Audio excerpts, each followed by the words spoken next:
Mr. President, members, what the amendment does is there's a provision in the bill that effectively totally changes the way state employee contracts are ratified.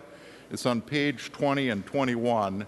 It relates to the Subcommittee on Employee Relations, and the current language there says, contracts are negotiated most times by the time they're finished up. We're not in session. The contracts normally expire on June 30th. And what the law currently says is when the legislature is not in session, the Subcommittee on Employee Relations, once they receive the contract settlements from MMB, has 30 days in which to approve or not approve the contract settlements. The law says that if the subcommittee does not disapprove them, that the contracts become effective upon the negotiated date of the settlement. So, Mr. Chairman, the language strikes in the bill strikes the provision on, and it requires an affirmative vote of the Employee Relations Council group in order for the contracts to go into effect.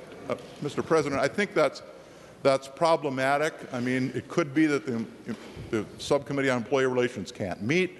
You miss the 30-day window. The contracts don't get ratified.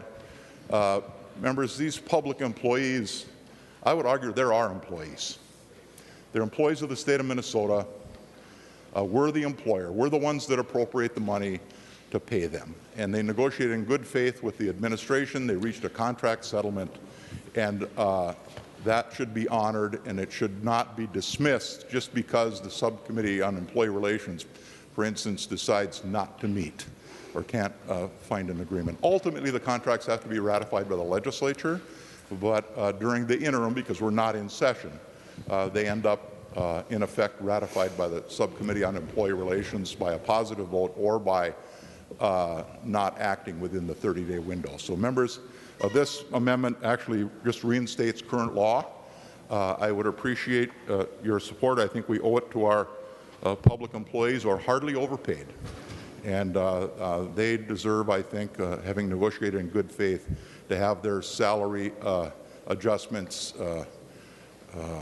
enacted in a timely way and not wait around for the legislature to meet months and months and maybe a half a year after the contract is settled. So I'd appreciate your support. And Mr. Chairman, I don't want to have to do this, but this is very, very important to me personally.